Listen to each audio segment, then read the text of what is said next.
Les voy a pedir que por favor abran su Biblia a Romanos capítulo 9. Abran su Biblia a Romanos capítulo 9.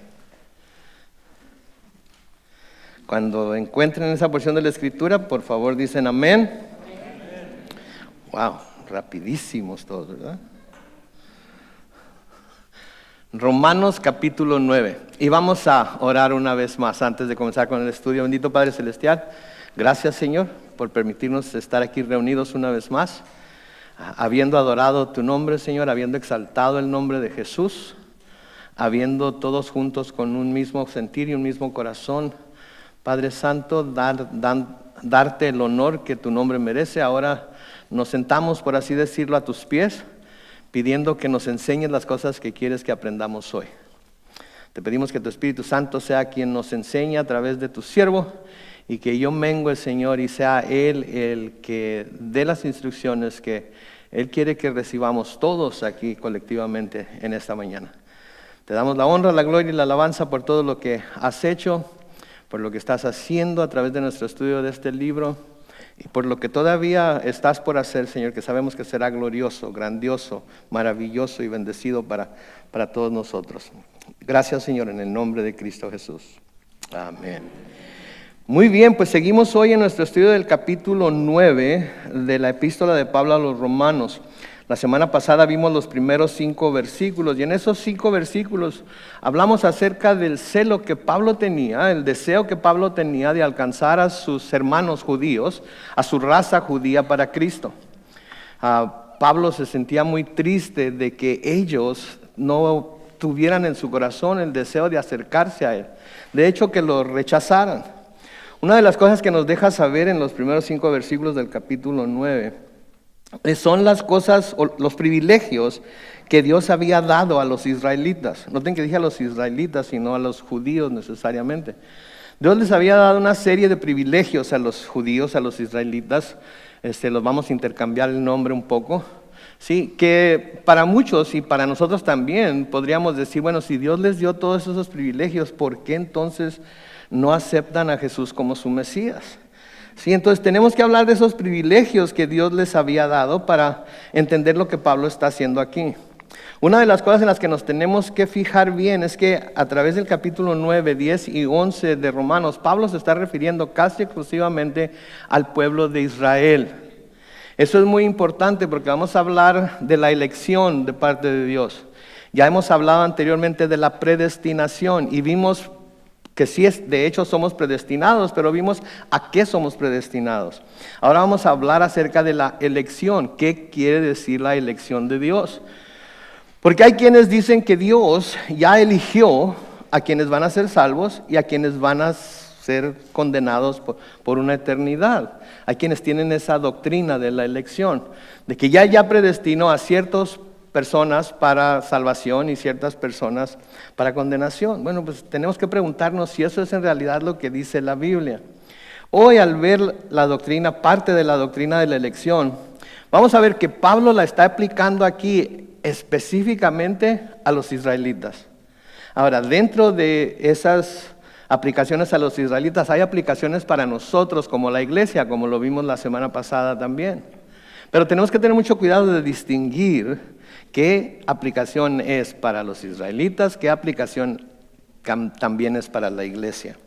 Entonces, noten lo que se nos dice acerca de esos privilegios que Dios les dio a los israelitas. En el versículo 4 se nos habla de que de ellos son la adopción, la gloria, el pacto, la promulgación de la ley, el culto y las promesas. Fue lo que vimos la semana pasada y cómo esto aplica a la iglesia. Y lo más importante de todo que Dios les dio a los israelitas fueron los patriarcas.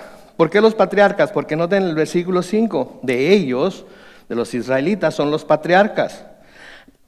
El patriarcado comenzó con Abraham, siguió con Isaac y luego siguió con Jacob. ¿Sí? Ellos son los patriarcas de los israelitas, aunque hubo otros hijos de ellos, de todas maneras, ellos son los mencionados como los patriarcas.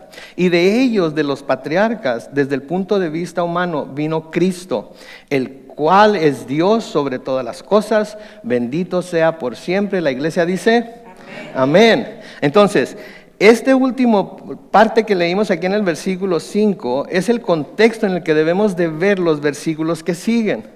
Y podemos ver que en este versículo 5 está hablando específicamente acerca de los patriarcas y está hablando específicamente acerca que de ellos vino el Cristo. Está claro, ¿verdad? Entonces, dentro de ese contexto, dentro del contexto que debemos ver el resto de estos versículos. Ahora, Pablo anticipa que alguien pudiera decir, ¡qué bárbaro! Porque nosotros lo hemos dicho sin duda. ¿Cómo es que habiendo sido elegidos por Dios para recibir tan grandes y maravillosos privilegios, ¿sí? ¿Cómo es posible que ahora no quieran volverse a Dios por medio de Jesucristo, que Pablo y muchos otros judíos creían que era el Mesías? Y la pregunta es aquí, que anticipa Pablo, es: ¿podrá ser que la palabra de Dios en cuanto a ellos ha fallado? ¿Podrá ser que Dios se equivocó al elegirlos a ellos para darles todos estos privilegios? ¿Podrá ser que ahora por su incredulidad hayan sido desechados por Dios? Sí, porque eso es lo que mucha gente se pregunta. Primero, ¿cómo es posible que después de recibir tanto privilegio se aparten de Dios? Y luego, ¿será que Dios los ha rechazado completamente como los elegidos, como el pueblo escogido de Dios? Sí, porque esa es la tendencia que tenemos a pensar acerca de gente que no viene a Cristo o que viene a Cristo pero luego se aparta. ¿Será que a Dios le falló aquí? ¿Será que Dios se equivocó con esta persona? ¿Sí? Pablo va a responder a esta pregunta. Noten en el versículo 6. Dice: ahora bien, no estoy diciendo que la palabra de Dios haya fallado, porque no todos los que descienden de Israel son israelitas. Seguimos en contexto con los israelitas. Ahora, en este contexto, la palabra de Dios no está hablando de la Biblia. No está hablando del Pentateuco y de los Salmos y de los Proverbios y de los profetas, mucho menos está hablando del Nuevo Testamento, porque el Nuevo Testamento no se había escrito todavía.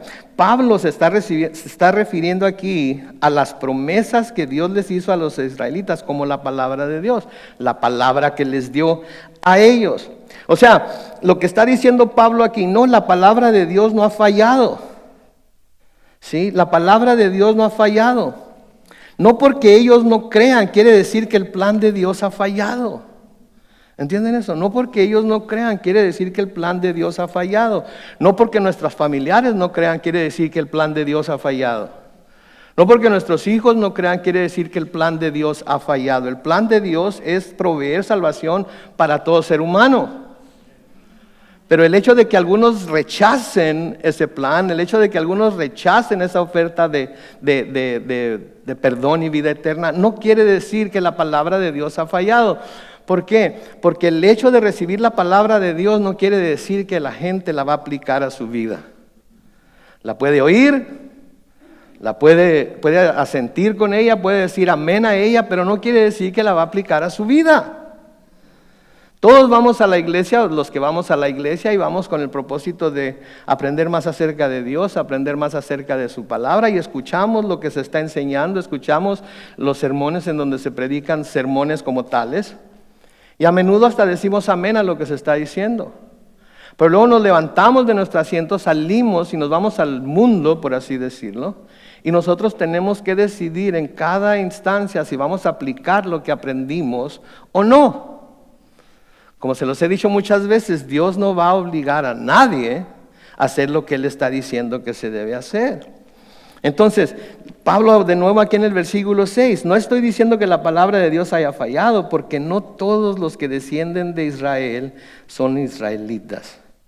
Sí, no todos los que descienden de Israel son israelitas. O sea, que por el hecho de que algunos no crean, no quiere decir que ninguno de ellos creerá. ¿Sí están entendiendo aquí? No quiere decir, el hecho de que algunos de ellos no crean, no quiere decir que todos no van a creer. El hecho de que, de nuevo, viendo a la ilustración de nuestras familias, el hecho de que algunos familiares no crean, no quiere decir que ninguno de nuestros familiares va a creer. Sí, va a haber quienes van a creer y va a haber quienes no van a creer. Además, el hecho de que alguien sea descendiente de Jacob, después llamado Israel, no hace a la persona parte, escuchen esto, del Israel de Dios. El hecho de que alguien sea descendiente de Israel, Jacob primero, luego llamado Israel, no hace a la persona parte del Israel de Dios. Porque hay un Israel que nada tiene que ver con ser descendiente de Israel. Y es el Israel que Pablo llama el Israel de Dios, dentro del cual se encuentra todo creyente en Cristo. ¿Sí? Por ejemplo, noten lo que dice Pablo en Gálatas capítulo 6, los versículos 14 al 16. Pero lejos esté de mí el jactarme, a no ser en la cruz de nuestro Señor Jesucristo, por quien el mundo me es crucificado a mí y yo al mundo. ¿Quién dice amén? Porque en Cristo Jesús nada valen la circuncisión, o sea, ser judío o israelita, ni la incircuncisión, o sea, ser gentil, sino una nueva creación. Presten atención al versículo 16. Y a todos los que anden conforme a esta regla, que la paz y la misericordia sea con ellos y ¿con quién? Con el Israel de Dios.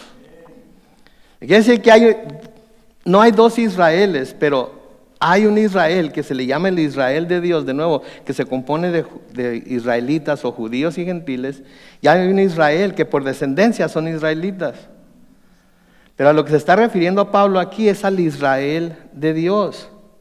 A los que creen son a los que Pablo llama el Israel de Dios. Y para que esto quede aún más claro, va a ser un par de ilustraciones más adelante, usando a Abraham y su descendencia y usando a Israel y su descendencia, que debe ayudarnos a entender de lo que Pablo está hablando aquí. Noten entonces, no todos, que nos dice, no todos los que descienden de Israel son israelitas.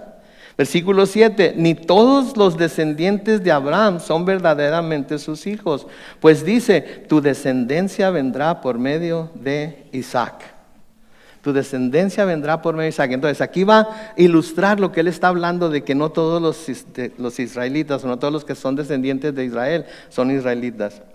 Porque no todos los que fueron hijos de Abraham son descendientes según la promesa. ¿Ok? Entonces no todos los descendientes de Abraham, de nuevo el versículo 7, son verdaderamente sus hijos, pues dice tu descendencia vendrá por medio de Isaac. Y aquí es en donde comienza la primera elección. Dios eligió a Abraham. Nadie le dijo, mira, deberías de elegir a Abraham para desarrollar tu plan de salvación. Nadie le dijo, como Dios le dijo a Satanás cuando fue y estaba platicando con él, ¿has visto a mi siervo Job?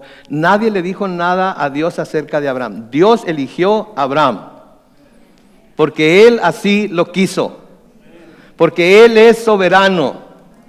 Y Él puede elegir a quien a Él le dé su gana y no elegir a quien no le dé su gana. Eso hace temblar a muchas personas, Eso hace temblar a muchas personas porque eso querría decir entonces que solamente Dios puede hacer elección de a quién va a salvar y a quién no. Pero aquí no estamos hablando de salvación. Aquí estamos hablando de elegir a alguien, el primero elegido por Dios, a través de quien un día va a venir el Mesías. ¿Ok? Entonces todavía no estamos hablando de salvación. Noten de nuevo el versículo 7 entonces. Ni todos los descendientes de Abraham son verdaderamente sus hijos, pues dice, tu descendencia vendrá por medio de Isaac. Entonces Dios está eligiendo a Abraham. ¿Para qué? Para dar a conocer al mundo su plan de salvación. Y lo va a usar a él y va a usar su familia para dar a conocer ese plan. Ahora, ¿por qué? ¿Por qué eligió a Abraham? Porque él quiso. Pero hay una razón más profunda por la que eligió a Abraham. Acuérdense que hablamos acerca de que a los que antes conoció, también los predestinó. Entonces Dios tiene el poder para conocerlo, para saberlo todo. Entonces Dios sabía la reacción que Abraham iba a tener a su llamado. En Génesis capítulo 18, los versículos 18 y 19, noten lo que dice. Sí, Abraham va a ser una nación grande y fuerte, y en él serán bendecidas todas las naciones de la tierra. ¿Por qué? Versículo 19. Yo sé que él ordenará a sus hijos y a sus descendientes que sigan el camino del Señor y que sean justos y rectos para que el Señor cumpla en Abraham su promesa. Porque Dios sabía. Porque Dios, que es omnisciente, sabía que Abraham iba a recibir la promesa, la iba a tomar para sí mismo, iba a tomar en serio lo que Dios le iba a pedir que hiciera e iba a enseñar a sus hijos a seguir al Señor. Ahora, los que conocemos la historia de Abraham sabemos que no fue perfecto, ¿verdad? Mintió, ¿sí? E hizo un montón de cosas pero Dios lo escogió para llevar a cabo su plan a pesar de eso. Entonces, esa es la elección. Y la razón por la elección. Ahora, a Abraham le nacieron 2 hijos, ¿cierto? Le nació primero Ismael por medio de Agar y le nació Isaac por medio de Sara. Y la descendencia de Abraham, que Dios reconoce como tal, es la que viene por parte de Isaac. ¿Por qué? Porque él es el hijo de la promesa. Y es a través de esa descendencia de Isaac que un día llegaría el esperado Mesías. Entonces Dios elige, de todo el mundo elige a Abraham. Abraham tiene 2 hijos y de sus 2 hijos elige a Isaac. Esto no quiere decir que Agar haya quedado, lo haya dejado. ¿Sabes qué, Agar? ¿Sabes qué, Ismael? Tú no eres de la promesa, así es que a ver cómo le haces tú, vete y... No, lo hace una nación grande también a Ismael. Bendice también a Ismael. Entonces no lo está desechando como tal, pero está escogiendo a Isaac para seguir su plan. ¿Se fijan cómo se desvía? Está Abraham y luego está Isaac. ¿Ok? Muy bien, muy bien. Versículo 8. Esto significa que los hijos de Dios no son los descendientes naturales, o sea, los descendientes de Ismael, sino aquellos que son considerados descendientes según la promesa, o sea, los hijos que le nacieran a Isaac. Ok, versículo 9, la promesa dice así: por este tiempo vendré y Sara tendrá un hijo. Anticipando que Sara iba a tener a Isaac. En Génesis capítulo 18, los versículos 10 y 12, ¿se acuerdan cuando aquellos 3 hombres llegan a visitar a Abraham? ¿Sí? Génesis 18, versículos 10 al 12, dice: uno de esos 3 hombres, le dijo: ten por seguro que volveré a ti, conforme al tiempo de gestación, Sara tu mujer tendrá un hijo. Sara, que estaba a la entrada de la tienda detrás de él, escuchaba todo. Abraham y Sara eran ya viejos y de edad avanzada. Y Sara ya no tenía lo que es costumbre en las mujeres. Por eso Sara se rió consigo misma y dijo: después de haber envejecido voy a tener placer si también mi Señor ya está viejo. Se veían que no dudó que fuera a tener un hijo. Dudó que el esposo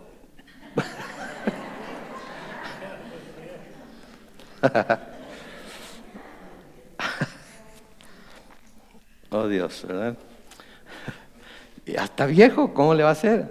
No dijo: yo cómo voy a tener un hijo. Dijo: ya está viejo, ¿cómo le voy a hacer? ¿Sí? Entonces, la promesa era que Sara iba a tener un hijo. De nuevo, Ismael no fue desechado como ser humano. Ismael fue desechado como no ser la línea a través de cual iba a venir el Mesías. Y luego también usa Esaú y Jacob para ilustrar este mismo punto. Noten el versículo 10. Y no solo esto, también sucedió cuando Rebeca concibió de un solo hombre de nuestro antepasado Isaac. Aunque sus hijos todavía no habían nacido ni habían hecho algo bueno o malo, y para confirmar que el propósito de Dios no está basado en las obras, sino en el que llama, versículo 12, se le dijo: el mayor servirá al menor. Entonces, los hijos de Isaac son otra ilustración que Pablo usa para decir que la promesa de Dios a Isaac no se cumpliría por medio de Esaú, sino por medio de Jacob o Israel. Entonces Dios escoge a Abraham. Abraham tiene 2 hijos. Dios no va a usar a Ismael porque él es el de la carne, va a usar a Isaac porque él es el de la promesa. Y ahora Isaac tiene 2 hijos y Dios no va a usar a Esaú porque ya sabemos cómo era Esaú, ¿verdad? Pero decide que va a usar a Jacob. Ahora, nosotros podemos decir, pues entendemos por qué Dios no escogió a Esaú, ¿verdad?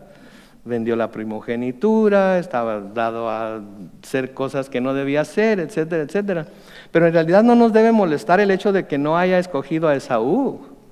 Lo que nos debe molestar es el hecho de que escogió a Jacob, sabiendo que era un tramposo, ¿sí? Sabiendo que era un suplantador.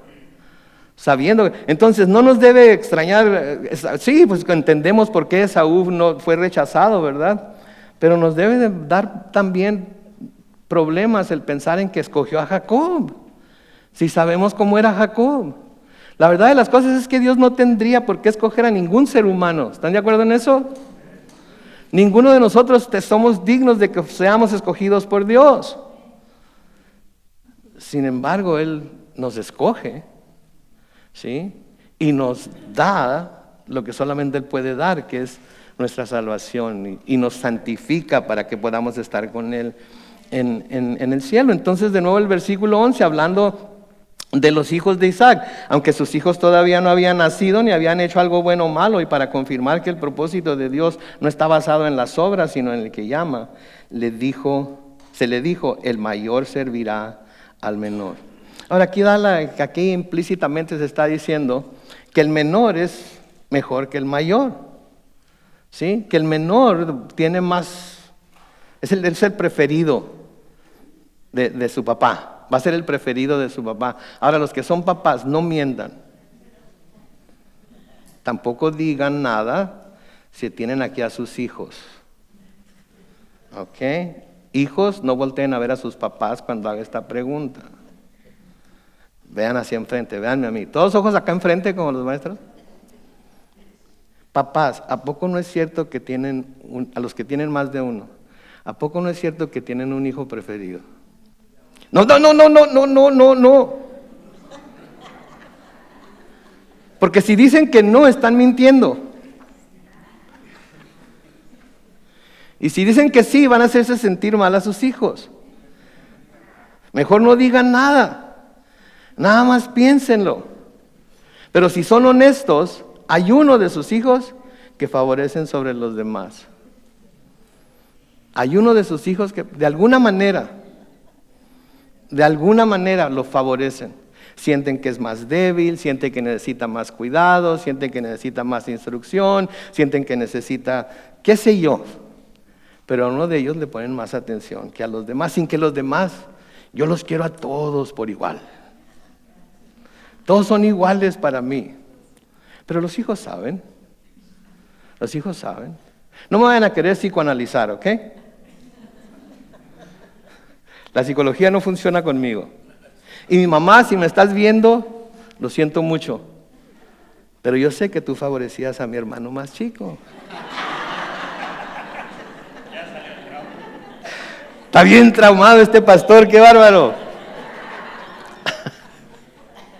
No, pero les digo una cosa, lo entiendo. Mi papá murió cuando ella estaba embarazada de él.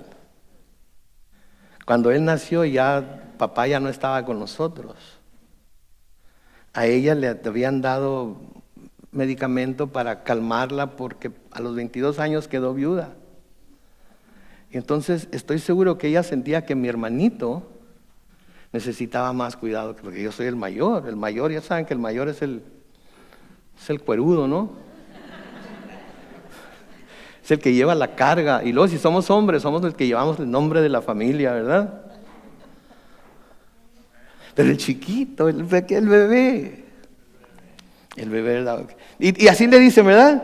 Y este es mi bebito, es mi bebita. Puede ser que en algunas familias sea diferente, pero es cierto. Pero con Dios no hay parcialidad.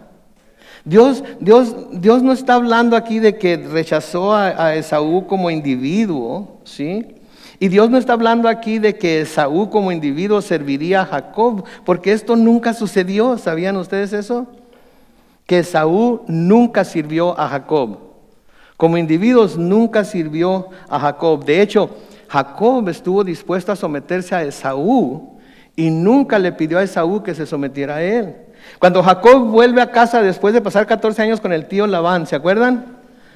Jacob empieza a dividir toda la gente que va con él en secciones y manda una por una. ¿Y qué les dice? Si encuentran a Esaú, esto es lo que les van a decir. ¿Sí?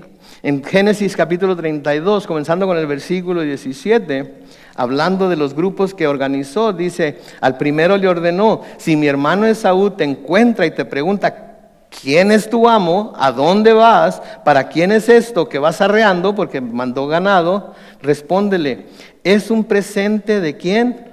De tu siervo Jacob te envía a ti, mi señor Esaú. Mira, él mismo viene atrás de nosotros. Y así sucedió varias veces. Instruyó a cada una de estas personas que iba con el ganado de decirle, viene de tu siervo Jacob. Jacob entonces estaba dispuesto a someterse a Esaú, porque Esaú era un hombre de esos que no juegan, ¿verdad? De esos que era un hombre de paz, como se dice ahora, ¿no? Si hubieran tenido pistola, hubiera sido de paz, ¿verdad? No hacía en aquel tiempo lo único que tenían era espada y arcos y flechas. Pero entonces, Esaú nunca sirvió como individuo a Jacob. Pero como nación, ¿se acuerdan cómo se llamaba la nación que era descendiente de Esaú? Edom. ¿Quién dijo Edom? Le vamos a comprar una taza de café a la salida, ¿ok? Gratis para la hermana, ¿no? Edom. Como nación, Esaú o Edom sí sirvió a Jacob. De lo que se está hablando aquí entonces es de que los descendientes de Esaú, que era Edom, un día servirían a los descendientes de Jacob, entre los cuales se encontraba David. ¿Sí?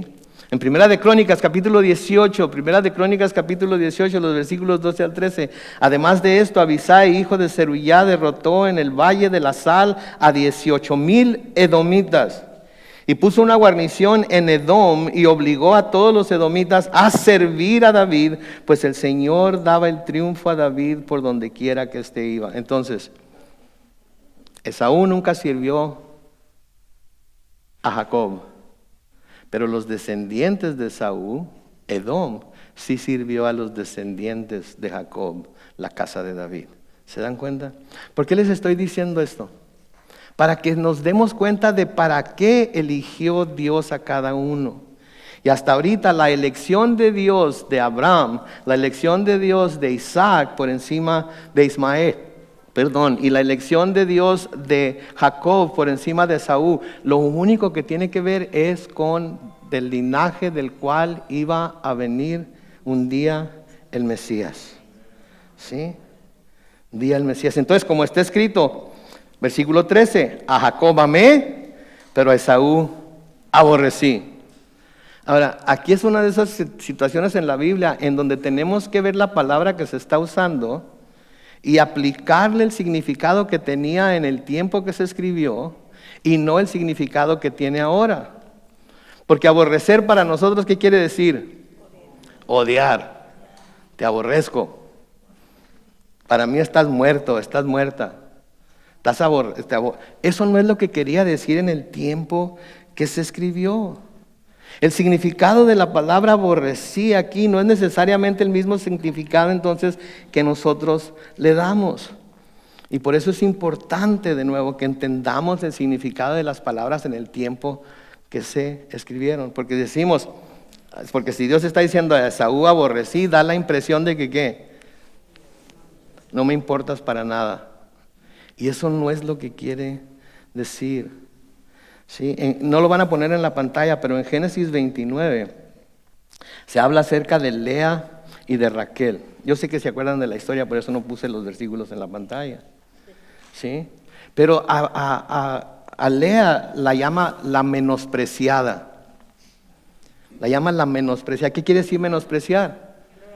Se hace menos, ¿verdad? No se ve como, no se le da el mismo lugar que a la otra. ¿Por qué? Porque la otra tenía hijos, pero Raquel, porque Lea era menospreciada porque él se quería casar con Raquel, ¿verdad? Y como era menospreciada, entonces Dios le mandó hijos y Raquel era estéril, ¿verdad? Pero Lea en el momento, era la menospreciada. Eso es lo que quiere decir cuando dice que aborrecí. Lo menosprecié, lo hice a un lado.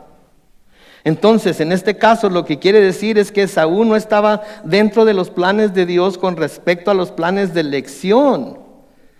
O sea, que fue rechazado por Dios como aquel de quien iba a descender el Mesías un día, y escogió a Isaac para que eso sucediera.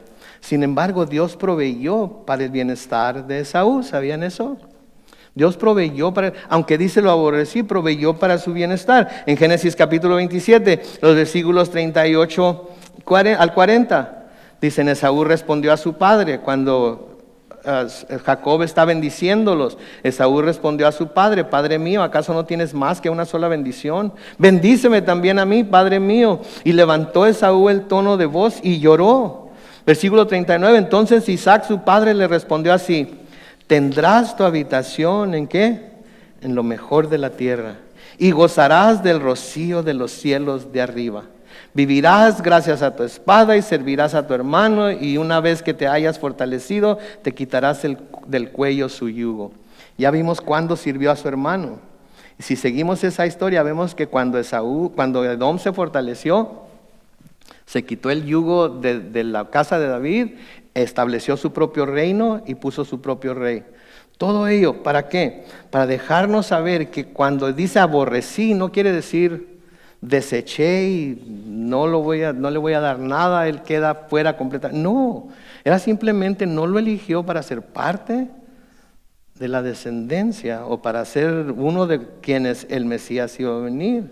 En Génesis 33, los versículos 8 y 9, Esaú preguntó cuando Jacob le manda estos grupos de personas con ganado. Esaú le preguntó: ¿qué te propones hacer con todos estos grupos que me he encontrado? Y Jacob respondió: he querido ganarme la buena voluntad de mi Señor. Y Esaú dijo: yo tengo demasiado, hermano mío, lo que es tuyo es tuyo. Entonces podemos ver que Dios bendijo tanto a uno como al otro. No lo estaba rechazando, no lo estaba desechando como tal. Simplemente dijo: el Mesías va a venir de la línea de Jacob y no de Esaú. Dios no aborrecía entonces en el sentido que nosotros conocemos el aborrecer. Dios rechazó a Esaú en lo que concierne a la herencia del pacto, pero no en cuanto a las bendiciones en esta vida. Escuchen esto por favor, porque esto es importante: en esta vida ni la venidera. Entonces, si no lo rechazó para las bendiciones de esta vida o la venidera, ¿qué quiere decir? Que Esaú puede ser salvo. Que Esaú puede ser que lo veamos en el cielo. Aún con todas las cosas que sabemos que hizo, y aún tan recio como fue, y aún que dice que Dios lo aborreció, no lo aborreció en el sentido de que queda excluido nada más del linaje del Mesías. ¿Sí me entienden? Ahora, ¿cómo sé que tampoco queda excluido de las cosas venideras? Porque el Nuevo Testamento nos dice en Hebreos capítulo 11 y el versículo 20, noten lo que dice: por la fe Isaac bendijo a Jacob y a Esaú acerca de las cosas venideras. ¿Sí? Entonces, ¿por qué les estoy diciendo esto? Porque no quiero que se vayan de aquí pensando: ¿seré de los elegidos o no seré de los elegidos? Porque eso pone a temblar mucha gente. ¿Sí? Y hay quienes dicen: no, nada más los elegidos van a ser salvos. Y hay quienes dicen: no, tenemos que aceptar a Cristo para ser salvos. Y los del otro lado dicen: no, si no eres de los elegidos, de nada te sirve aceptar a Cristo. Y los otros: no, tenemos libre albedrío, etcétera, etcétera. Y ahí se la pasan. Parece juego de ping pong, ¿no es cierto? Los que dicen que solo los elegidos saben que tienen que tener fe en que son elegidos. Y los que dicen que tenemos la habilidad para aceptar al Señor, ¿saben que tenemos que tener? Fe para aceptar que fuimos aceptados por Él también. Entonces, tanto lo uno como lo otro es por fe. Pero la arrogancia de los escogidos, la arrogancia de los elegidos excluyen a todos los demás. Y la arrogancia de los que decimos que tenemos que recibir al Señor, excluimos a los que se dicen elegidos. Mis hermanos, todo es por fe. No tenemos que andarnos peleando por, ¿cómo se dice semantics en español? ¿Semánticas? Sí, no nos tenemos que andar peleando por palabras que no entendemos. Ahora, esto se va a explicar más profundamente más adelante, pero no me quiero adelantar mucho. Entonces, la conclusión a la que algunos pudieran llegar entonces sería que Dios es injusto porque eligió a un grupo de personas por encima de otro grupo para traer al Mesías al mundo. Esa es la conclusión a la que se podría llegar. Qué gacho es Dios. Porque habiendo tanta gente, escogió a Abraham. Y luego más gacho porque teniendo 2 hijos Abraham, en lugar de escoger a los 2, escogió a uno nada más, a Isaac. Y luego qué malo fue Dios también, porque teniendo 2 hijos Isaac, escogió nada más. No fue para salvación, fue para traer al mundo aquel que iba a traer la salvación. ¿Sí? Ahora Pablo se va a dar a la tarea de contestar esta pregunta de si Dios es justo o injusto. Versículo 14, entonces ¿qué diremos? ¿Que Dios es injusto? Porque escogió a unos y a otros no. ¿Sí? La respuesta es no. Pablo rechaza enfáticamente esta noción y de nuevo cita el Antiguo Testamento como apoyo a esta noción de que en su soberanía Dios eligió a quienes Él usaría para sus propósitos. La verdad de las cosas es que todos ellos eran pecadores, amén. Abraham era pecador, era idólatra. Ismael era pecador. Isaac era pecador, Esaú era pecador y Jacob, qué bárbaro. Entonces, si vamos a pedir que Dios haga justicia, Dios no debió haber elegido a ninguno de ellos, ¿no es cierto? Si vamos a pedir justicia de parte de Dios, ¿quién de nosotros pudiera ser salvo? Piensen en eso. Si pidiéramos justicia a Dios, ¿quién de nosotros podría ser salvo?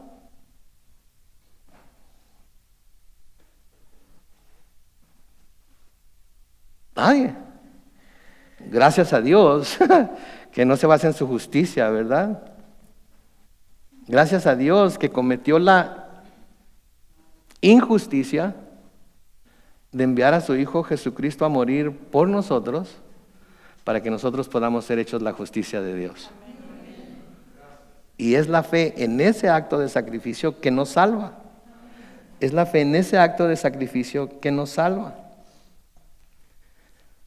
Entonces, Dios no es injusto, porque si hay algo con lo que podemos contar siempre, es que Dios es justo. Dios es justo. ¿Sí? Gracias a Dios también que no aplica su justicia a nosotros, porque si aplicara su justicia a nosotros, ninguno de nosotros se salvaría. En Deuteronomio capítulo 32, los versículos 3 y 4 dice: voy a proclamar el nombre del Señor, voy a enaltecer a nuestro Dios. Él es nuestra roca y su obra es perfecta. Todos sus caminos son de justicia. Es el Dios de la verdad, que justo y recto, en Él no hay ninguna maldad. Si de veras lo creemos, entonces podemos abandonarnos a sus decisiones, dejar que Él elija o no elija, dejar que Él decida o no decida, y nosotros confiamos en que Él va a hacer lo justo. Amén. ¿Se imaginan qué sería nuestra vida si viviéramos de esa manera? Si todo se lo confiáramos a Él y no anduviéramos preocupándonos por tanta cosa por la que nos preocupamos. Especialmente por la salvación, especialmente por si Dios nos recibe o no. En el Salmo 97, los versículos 1 y 2, el salmista escribe: el Señor reina, que se regocije la tierra, que se alegren las muchas costas. Versículo 2, el Señor está rodeado de densas nubes, su trono se basa en la justicia y el derecho. Eso quiere decir que su trono está postrado sobre la justicia. Él es justo, nadie va a poder juzgar a Dios de injusto. ¿Por qué me dejaste que pasara por esto? ¿Cómo eres injusto? La belleza es que no nos dejó pasar por cosas peores de las que nos dejó pasar. La verdad es que merecíamos mucho más, cosas mucho más peores que las que pasamos. La verdad es por qué nos bendijo tanto a pesar de cómo somos. Esa es la verdad, eso es lo que debemos de contemplar, porque Él es justo. En el Salmo 145 y el versículo 17, Salmo 145 y el versículo 17, tú, Señor, eres justo en todo lo que haces y todo lo haces con misericordia. Noten, eres justo en todo lo que haces. ¿Qué está pasando ahorita a usted en su vida que le pudiera parecer una injusticia? No conteste, no piénselo, medítelo. ¿Qué está pasando a usted en su vida? ¿Qué le ha pasado a usted en su vida que usted pudiera considerar una injusticia? Póngase a pensar que Dios lo permitió. Póngase a pensar que de alguna manera Dios lo está usando para sus propósitos en la vida de cada uno de nosotros. Entonces, ¿creemos que es justo en todo lo que hace? Porque si creemos que es justo en todo lo que hace, no tenemos cara de quejarnos. No deberíamos de preguntar, ¿pero por qué yo, Señor? ¿Por qué tengo esta suerte? ¿Creen la buena y la mala suerte? Sí, sea lo que sea que nos está pasando, si creemos que el Señor es justo en todo lo que hace, vamos a estar de acuerdo con todo lo que permite que pase. No lo tenemos que entender, no tenemos que andar todos por ello, pero tenemos que decir como el salmista, eres justo en todo lo que haces, no lo entiendo, esto está pasando por alguna razón, ayúdame a ver cuál es el propósito que tienes en ello. Y confiamos en Él. Entonces lo primero en lo que podemos estar completamente seguros es que Dios es justo. Amén. Pero luego, como dice la segunda parte del Salmo 145 y el versículo 17, y todo lo haces con misericordia. Así como podemos entonces estar seguros de que Dios es justo, podemos estar seguros de que Dios es misericordioso también. Es misericordioso también. Ahora, ¿qué es la misericordia? La misericordia es no recibir lo que merecemos. La gracia es recibir lo que no merecemos. La misericordia es no recibir lo que merecemos. Y todos y cada uno de nosotros sabemos lo que merecemos. Si somos honestos con nosotros mismos, sabemos lo que merecemos. El hecho de que no lo estemos recibiendo, ¿qué nos muestra? La misericordia de Dios. Y debemos estar agradecidos por esa misericordia.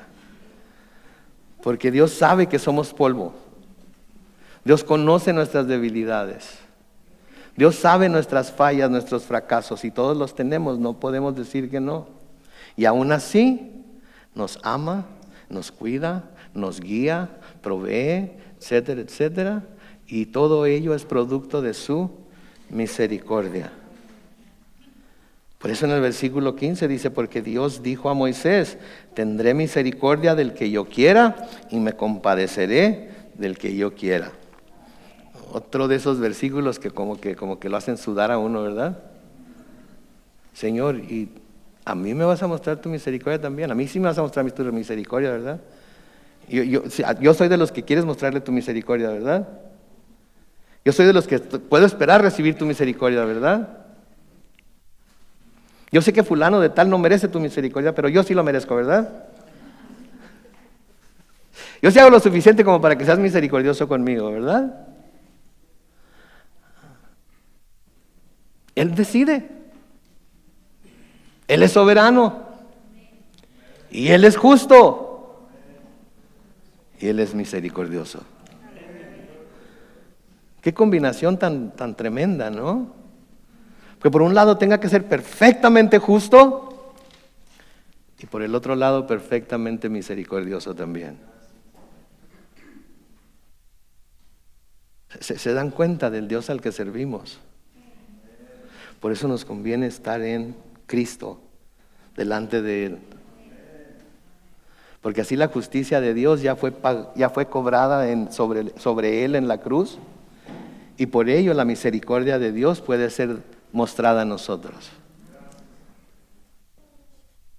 Por eso soy cristiano yo. Porque sé que Dios es justo. Y tengo miedo de tener que comparecer a un Dios justo, llegando con mis propias justicias, porque nunca serían suficientes. Pero también soy cristiano porque creo en un Dios misericordioso. Y sé que por su misericordia yo tengo todos los privilegios y más, ¿sí?, que cualquier ser humano pecador pudiera tener. Entonces, si bien el Señor decide en su soberanía sobre quién mostrar misericordia y sobre quién no, también es cierto que de acuerdo con lo que leemos en las Escrituras, Él es misericordioso, escuchen esto, para con todos los que lo invocan. Para con todos, palabra clave ahí es todos. Entonces, por un lado nos dice, ¿saben qué? Yo voy a tener misericordia sobre quien yo quiera tener misericordia, y sobre los que no quiera tener misericordia, no voy a tener misericordia. ¿Qué quiere decir eso? Eso es lo que necesitamos entender. ¿Qué quiere decir eso? Pero de que Dios es misericordioso para con todos, es misericordioso para con todos. Porque noten lo que dice el Salmo 86 y el versículo 5. Salmo 86 y el versículo 5. Tú, Señor, eres bondadoso y sabes perdonar. ¿Qué dice? Grande es tu misericordia. ¿Para quiénes? Para los que te invocan. Entonces quiere decir que si queremos la misericordia de Dios, ¿qué es lo que tenemos que hacer? Invocarlo. Porque todo el que invoque el nombre de Jesús será. Entonces, ¿se dan cuenta? En el Salmo 103 y el versículo 17. Pero el Señor es eternamente ¿qué? Misericordioso. Él les hace justicia a quienes ¿quién? Le honran, y también a sus hijos y descendientes. Padres de familia, Dios está siendo misericordioso con sus hijos por la fe que ustedes tienen. Pero un día ellos van a tener que comparecer delante de Dios por sí mismos, con su propia fe, porque Dios no tiene nietos. ¿Sí? Cada uno de ellos va a tener que ir delante de Dios con su propia fe, y la fe de ustedes no los va a salvar. Por ahorita, por ustedes, por la fe de ustedes, les está teniendo misericordia. Pero un día van a tener que comparecer delante de Él con su propia fe. Por eso les tenemos que inculcar desde pequeños a tener fe en Dios. Y por eso tenemos que confiar en el proverbio que dice que si instruimos bien al niño en su camino, cuando sea grande. Y noten que dije que es proverbio. Se supone que así es, pero no es promesa. No es promesa. Porque muchos de nosotros hemos instruido a nuestros hijos en su camino desde chicos y ahorita no caminan con el Señor. ¿Sí? Entonces no es promesa, es un proverbio. Un proverbio es algo que se dice que así pudiera ser, pero no se promete que así va a ser. Y creo que todos hemos tenido en algún momento dado una experiencia similar. En el Salmo 145, los versículos 8 y 9, dice, el Señor es compasivo y lleno de ternura, lento para la ira y grande en misericordia. El Señor es bueno ¿con quiénes? Con todos, y se compadece ¿de qué? De toda su creación. ¿Sí? ¿Por qué les estoy hablando de esta manera? ¿Por qué les estoy señalando estas cosas de parte de Dios? Porque tanto lo uno como para lo otro es para todos. Fue para Abraham, fue para Isaac, fue para Ismael, es para Jacob, es para Esaú. Todo es. Versículo 16, noten, de Romanos 9. Así pues, no depende de que el hombre quiera o se esfuerce, sino de que Dios tenga misericordia. Otro de esos versículos. No depende de que el hombre quiera o se esfuerce, sino de que Dios tenga misericordia. Entonces muchos avientan las manos al cielo y dicen, pues si no depende de mí. Si no, todo depende de Dios, pues últimamente si me quiere mostrar misericordia que me la muestre, y si no me quiere mostrar misericordia no hay nada que pueda hacer. Así es que, oh mis hermanos, qué bárbaro, qué soberbia, qué manera de despreciar la benignidad de Dios. Si Dios no es el que va a decidir, pues últimamente. ¿Sí? Mis hermanos, esto también trae temor al corazón de los hombres, pero la verdad de las cosas es que debemos de dar gracias a Dios que su decisión de mostrar misericordia no esté basada en el comportamiento de las personas, ¿no es cierto? Si el darnos misericordia se va a basar en nuestro comportamiento, ¿cuántos estaríamos recibiendo su misericordia ahorita? Si el que Él nos dé misericordia va a ser basado en lo que queremos hacer, en las buenas intenciones que tenemos. ¿Cuántas buenas intenciones hemos dejado como eso? Simplemente buenas intenciones. Alguien dijo por ahí que el camino al infierno iba a estar cubierto con buenas intenciones. Mediten en ello. Tengo la intención de este año, tengo la intención de este mes, tengo la intención de, y todo se queda en buenas intenciones. Qué bueno que Dios no basa el dar su misericordia en las buenas intenciones que tenemos. Porque muchas buenas intenciones se quedan en la cama, ¿no es cierto? Despertamos con la intención de, y luego decimos otro ratito. Gracias a Dios entonces que no se trata de que el hombre quiera, ¿sí?, de lo que él desea hacer, o que no se trata por lo que sí hacemos. Que la misericordia de Dios no se nos da basado en lo que sí hacemos. Porque cuánto de lo que hacemos, de nuevo, no merece misericordia. Cuando nos enojamos y maldecimos y renegamos y hacemos tantas cosas que no van de acuerdo con el carácter de Dios, todas esas cosas que hacemos no merecen misericordia. Por lo tanto, qué bueno que Dios no basa su misericordia en lo que hacemos. Qué bueno que nada tiene que ver con lo que el hombre quiere o con que se esfuerce. No. Tiene que ver con que Dios tenga misericordia. Y como ya vimos, Dios muestra su misericordia ¿para quiénes? ¿Para con quiénes? Con todos los que le invocan. ¿Sí? Tenemos entonces que reconocer que estamos constantemente en necesidad de su misericordia. Constantemente. Pero a veces nos sentimos muy seguros de nuestra propia justicia, ¿no es cierto?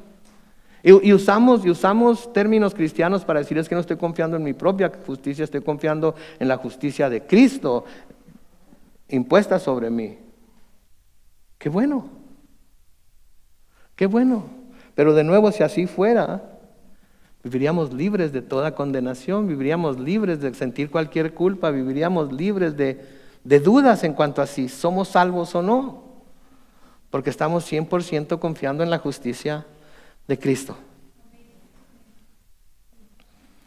Cuando estamos confiando en la justicia de Cristo, no vamos a vivir como queramos y hacer lo que queramos y comportarnos como queramos. Vamos a vivir de acuerdo a lo que la nueva naturaleza nos ha dado en nuestra vida espiritual, honrándolo a Él, sirviéndolo a Él, glorificándole a Él.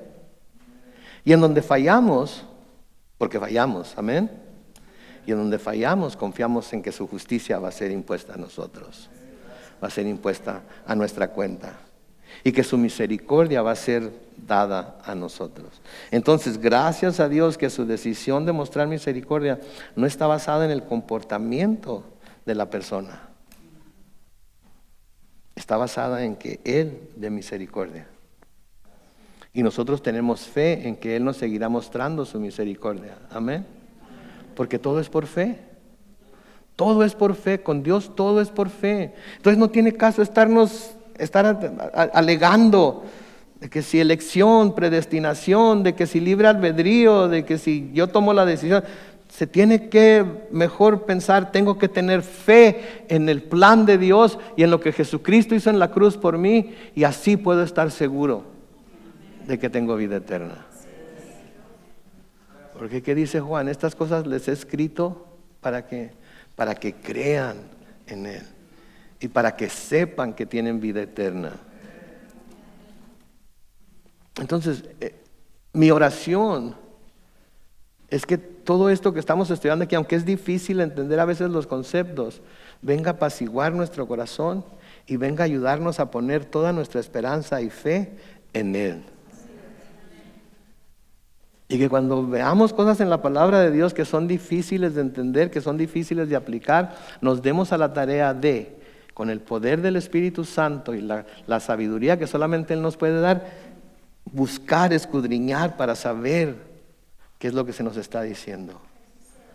Y no dejarnos llevar por todo viento de doctrina y que nos jaloneen para un lado y nos jaloneen para el otro, y que la elección y que la predestinación y terminamos todos confundidos y no sabiendo si somos uno o el otro. Y hay gente que se está yendo a todo tipo de iglesia, y hay gente que está creyendo todo tipo de doctrinas porque esa es la que le hace sentirse más seguro acerca de su salvación o de sí mismo o de lo que sea, y está haciendo a un lado lo que las Escrituras dicen. Y las Escrituras son muy claras. En Efesios capítulo 2, los versículos 4 al 9. Noten, pero Dios, cuya misericordia que es abundante por el gran amor con que nos amó, nos dio vida junto con Cristo, aun cuando estábamos muertos en nuestros pecados. La gracia de Dios los ha salvado. Y también junto con Él nos resucitó y asimismo nos sentó al lado de Cristo Jesús en los lugares celestiales, para mostrar en los tiempos venideros las abundantes riquezas de su gracia y su bondad para con nosotros. ¿En quién? En Cristo. Ciertamente la gracia de Dios los ha salvado. ¿Por medio de qué? De la fe. Esto no nació de ustedes, sino que es un don de Dios, ni es resultado de las obras para que nadie se vanagloríe. Esta es la verdad de las cosas. Hasta esto se reduce todo. Todo es por fe. ¿Sí? ¿Nos sentimos que somos de los elegidos? Todos debemos sentirnos como que somos de los elegidos. ¿Pero por qué somos de los elegidos? Por la fe. Tenemos fe en que somos elegidos. ¿Tomamos una decisión de recibir a Cristo? Amén. ¿Y somos salvos por qué? ¿Porque lo recibimos o por la fe en lo que Él hizo en la cruz del Calvario?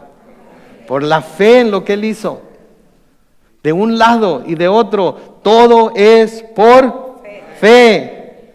En Gálatas capítulo 3, y le voy a pedir al grupo de alabanza que pase al frente.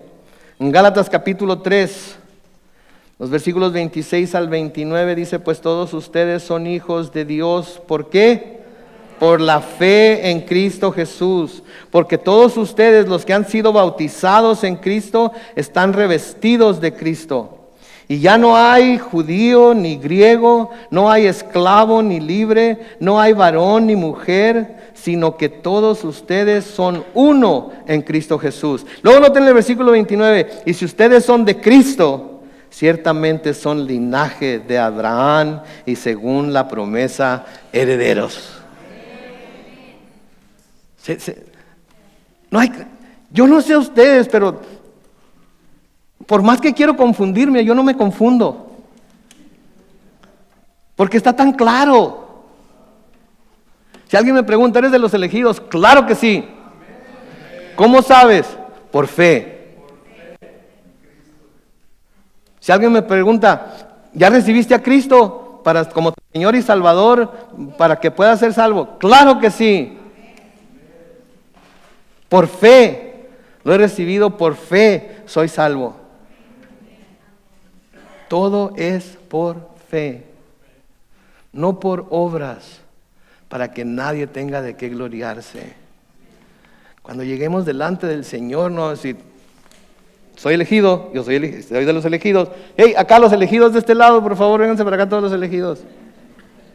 Todos los que recibieron a Cristo acá de este lado.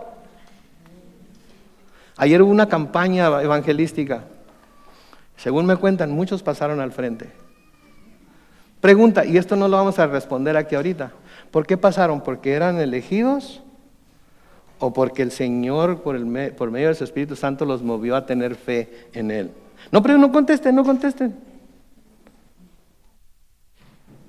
Los dos son ciertos. El hecho de que pasaron muestra que son elegidos. El hecho de que lo recibieron muestra que tienen fe. Si se apartan del Señor, ¿por qué fue?